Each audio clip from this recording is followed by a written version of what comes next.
respected scholars and elders and brothers and sisters.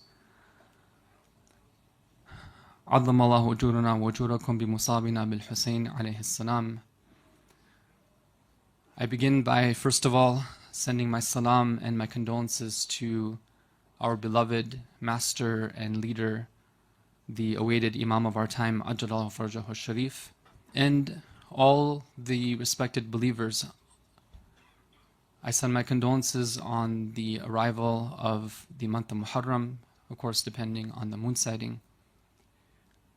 In Hadith, brothers and sisters, we're told that for our leaders, the arrival of this month, the sighting of the moon, was a transformational experience. Maybe there was a time in the past where this needed no explanation. For everyone, it was clear that when this new year comes about, unlike what most other cultures do in terms of a new year and celebration, for the followers of the Ahlul-Bayt alayhim salam, it is a time of transformation. But in these days, it's very important for us to remind ourselves about what we are doing and why we're doing it, in order to be able to continue this tradition and to deepen and to further it.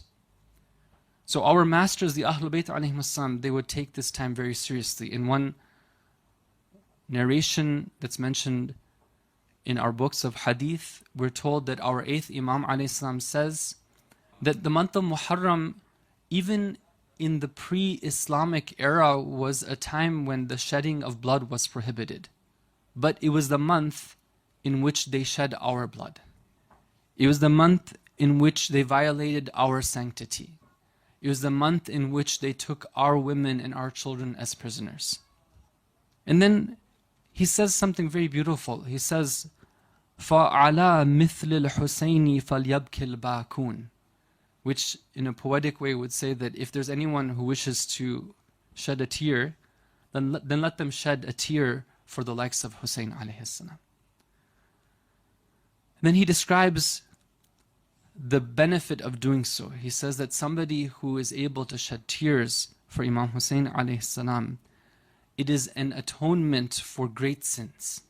That is just one of the benefits of shedding the tear. And then he describes how his father, the 7th Imam alayhi salam, would be during this time. He says that my father would not be seen in the state of being joyful and jovial during this time. And as the days would progress, his grief would increase until it reached its climax on the 10th day of the month, in which it would be the day of his musibah and his huzn, his tragedy and his grief would be felt on that day in particular. And then he would say that هو اليوم الذي قتل فيه الحسين. This is the day in which Hussein alayhi salam was killed. So when we gather together for these commemorations, they have incredible value. They are completely taking the seerah, the way of life of the great ones, and putting into practice at our times. What are we trying to get out of these? What is the purpose of them? I want to share with you some points of guidance from our great scholars, where they describe to us some of the outcomes that we would like to have and some things that we would want to stay away from during this time. The first purpose, brothers and sisters, that we're here for is to become acquainted with, or to deepen our understanding of the teachings of Imam Hussein alayhi salam. We're here to learn. We're here to be reminded. This Imam of ours, this Shaheed, was able to demonstrate so much in his actions, and every one of them is worth studying from many different angles. And every year, you must have noticed that as you come to the majalis and you think about what took place and you learn from the different opportunities that are presented, your understanding, your ma'rifah, it deepens. This is one of the very important goals that we would like to achieve. Our understanding of Imam Hussein alayhi salam right now compared to what is going to be, inshallah, after the day of Ashura, we should have increased.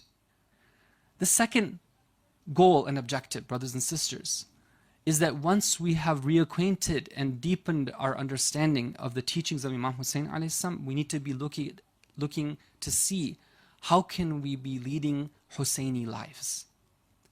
This is one of the outcomes that we are trying to achieve.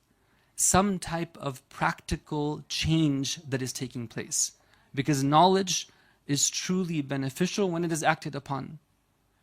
You've heard the story of the beggar who was so hungry that he was crying out of his hunger. And the rich man comes along and he says to him, "What is it that's making you cry?" He says, "I'm so hungry." So the rich man had just bought a whole loaf of bread. He sits down next to the poor man and he says that you're crying, I'm going to cry with you as well. So the two of them have a good cry. And then the rich man gets up and he says, "I had a good cry with you, goodbye."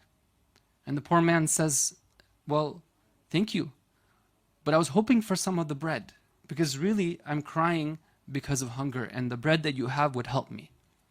The rich man says that I can give you my tears, but I can't give you my bread. That's for me, the tears are for you. That's not the way we want to be.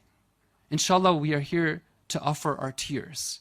We are here to offer our sacrifice. We're here to offer our sweat and our blood in terms of the amount of efforts that take place in running programs like this. The brothers and sisters who are involved with these, may Allah reward them for their tireless efforts. But we want more than that as well. How can we lead the Husseini lifestyle? And the third goal that our great scholars encourage us to think about is this, that how can we think about the larger goals of Islam and how to achieve those? Preparation for the Imam of our time, the revival and the reformation of Islam, introducing Islam to those who are hungry for guidance and they don't know about this beautiful teachings. This is one of the third goal that we would say we want to, inshallah, achieve from our gatherings.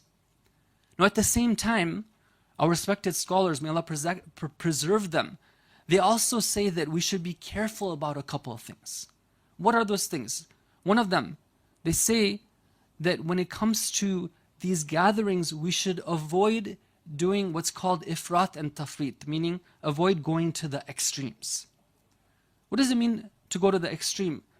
It's not that, of course, we know that there's no limit when it comes to the love of Imam Husseni alayhi salam. There's no limit when it comes to my passion for being a Husseini. But when it comes to my practice, I have to realize that Allah Ta'ala has given me responsibilities. And I want to make sure that my commemoration for Imam Husseni alayhi salam does not prevent me from performing my other responsibilities.